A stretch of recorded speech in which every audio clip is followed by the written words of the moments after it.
ओम शांति। 2 दिसंबर 2025 बाबा की मुरली का सार। मीठे बच्चे, तुम्हारा वायदा है कि जब आप आएंगे तो हम वारी जाएंगे। अब बाप आए हैं तुम्हें वायदा याद दिलाने।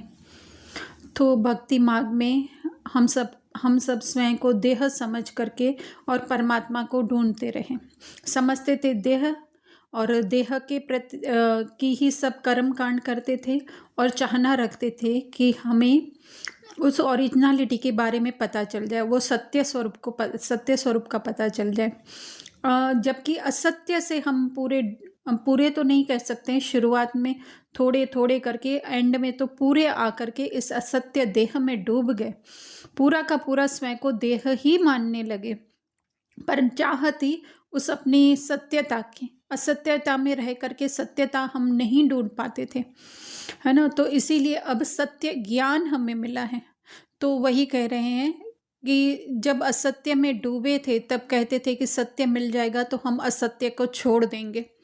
तो अब जब सत्य मिल गया है, सत्य ज्ञान मिल गया, सत्य बाबा मिल गया, अपनी सत्य पहचान मिल गई, तो बाबा वही वायदा याद दिलाने आए हैं कि तुम अभी इस असत्य को जो है वो भूलते जाओ। प्रश्न पूछ रहे हैं बाबा, किस मुख्य विशेषता के कारण पूज्य सिर्फ देवताओं को ही कह सकते हैं। तो आज का प्रश्न भी बहुत ही इंटरेस्टिंग है, बहुत ही रमणीक है, कि जिसको हम समझे सूक्ष्म में जा करके कि, है ना। बाबा उत्तर में जैसे कह रहे हैं कि देवताओं की विशेषता है जो कभी किसी को याद नहीं करते हैं ना।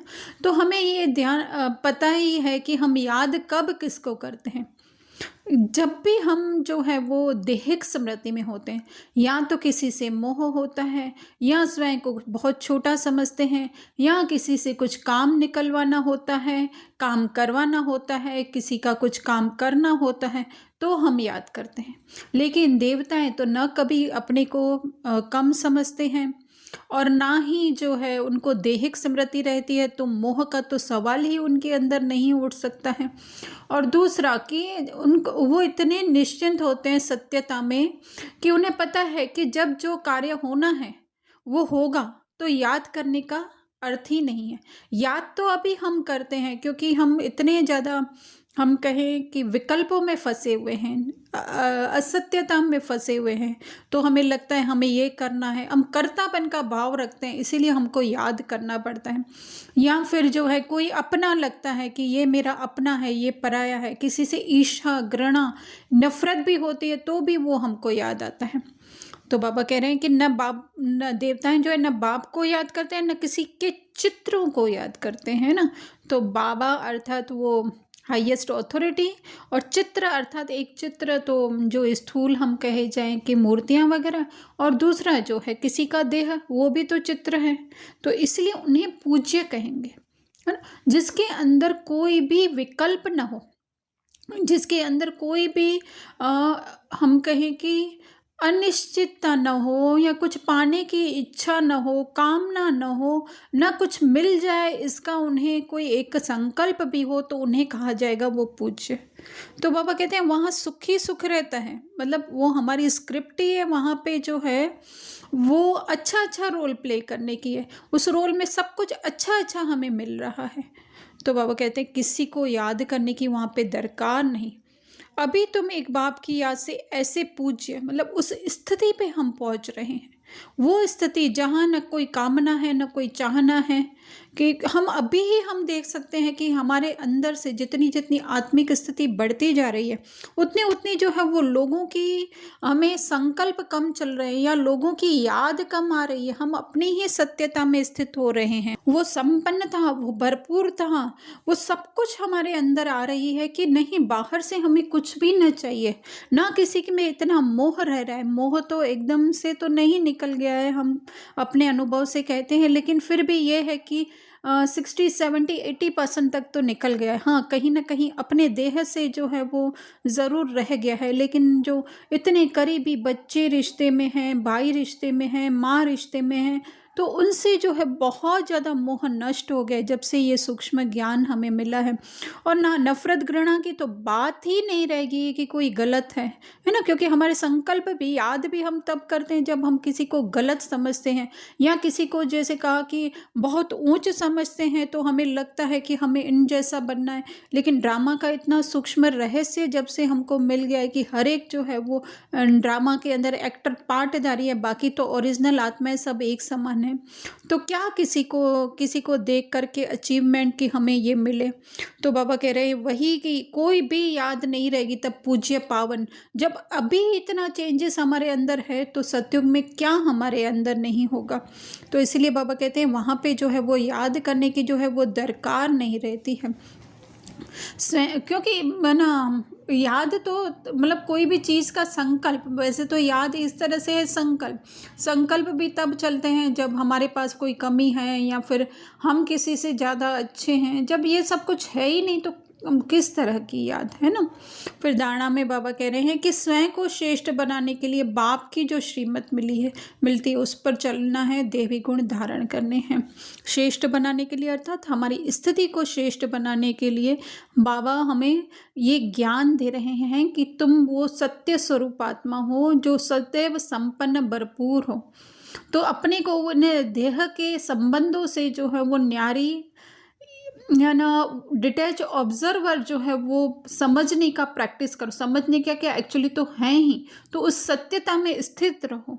तो ये है बाबा की श्रीमत। फिर उस सत्यता में स्थित रह करके जब हम देह के द्वारा कर्मों में आएंगे तो दैवी गुण ऑटोमेटिक आएंगे। खान पान चलन सब रॉयल रखना है ना। तो थोड़ा बहुत भी अगर कोई किसी आध्यात्मिक संस्था से जुड़ता है तो उनके अंदर जो है वो नेचुरली जो है वो खान पान बोलना करना उनका जो है वो रॉयल होता जाता है। लेकिन हम तो उस डीप तक पहुंच चुके, उस रूट तक पहुंच चुके हैं कि ये जो खाने वाला है वो मैं नहीं हूँ, और जो ये सोचने वाला है वो मैं। चलन सिर्फ चलना नहीं है लेकिन जो है वो लोगों के साथ व्यवहार। तो हमें पता है कि हर एक आत्मा ओरिजिनल जो है वो बाबा का बच्चा है, बाबा के समान है। तो लोगों के कांटेक्ट में आकर के हमको क्या, किस तरह से हम लोग उनके साथ बिहेव करेंगे, है ना।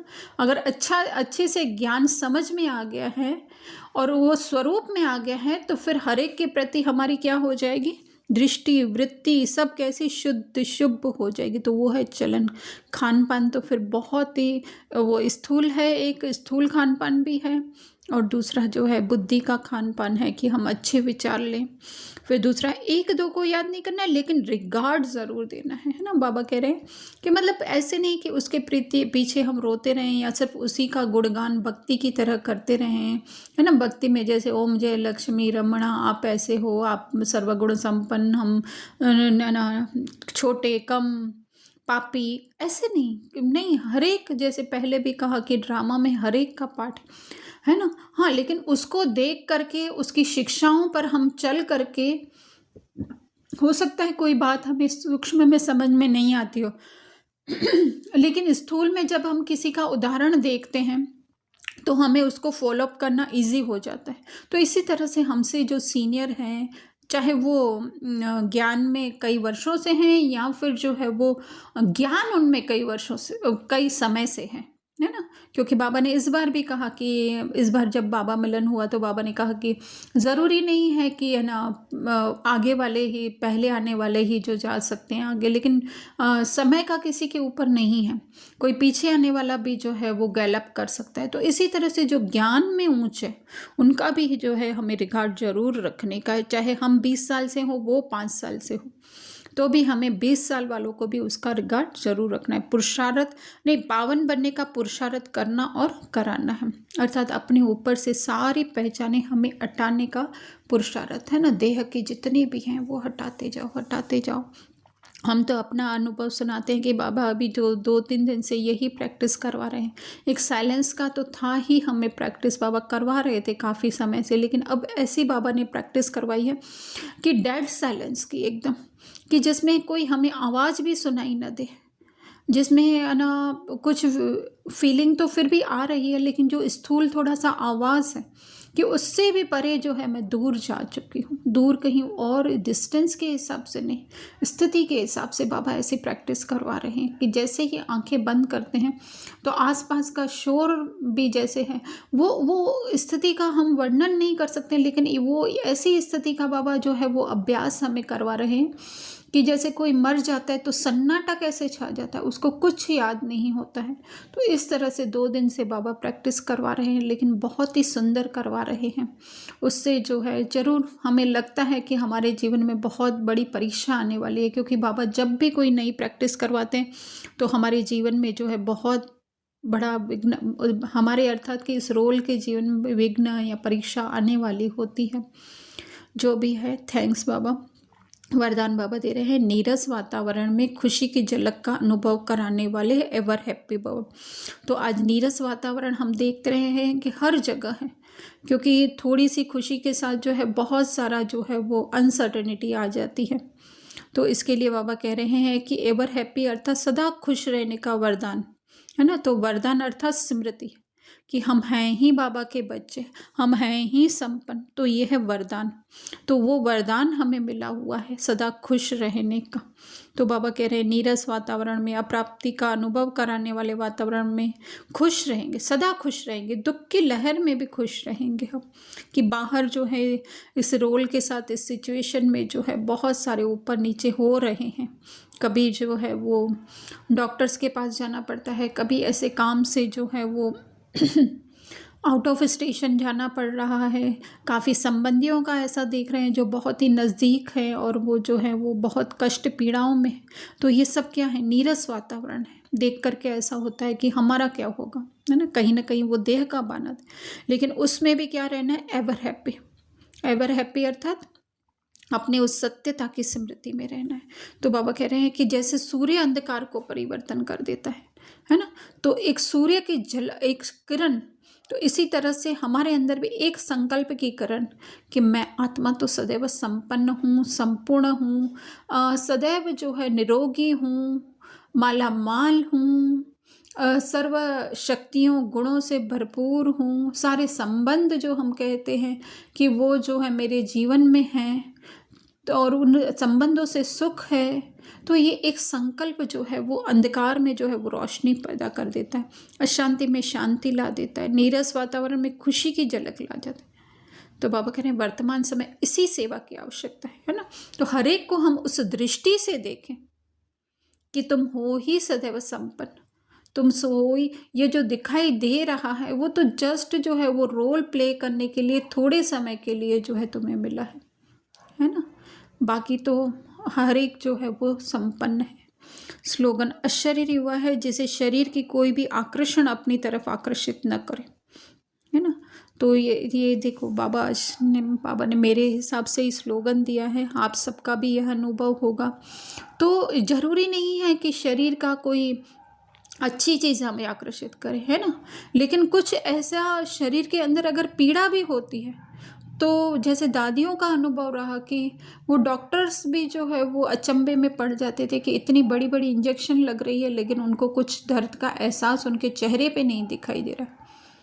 तो ये तब होगा जब हम, जैसे बाबा बार बार शरीर से डिटैच होने की ड्रिल करने के लिए हमें कहते हैं, जो जितनी हम ये ड्रिल करेंगे, है ना। क्योंकि वैसे भी अशरीर की ड्रिल तो हम भी कर रहे थे, लेकिन जब से ये बाबा ने प्रैक्टिस करवाई है तो ऐसा लग रहा है कि एक स्टेप जो है ऊंचाई की स्थिति पे हम जा रहे हैं, कि है ना, जहाँ पे जो है वो मुर्दे जैसी हमारी स्थिति हो जाती है। तो 1 सेकंड के लिए हम सोचें मुर्दों की स्थिति क्या होती है, उसी स्थिति का जो है बार बार हमें अभ्यास करने का है। तो फिर जो है शरीर में कुछ भी होगा तो वो शरीर खींचेगा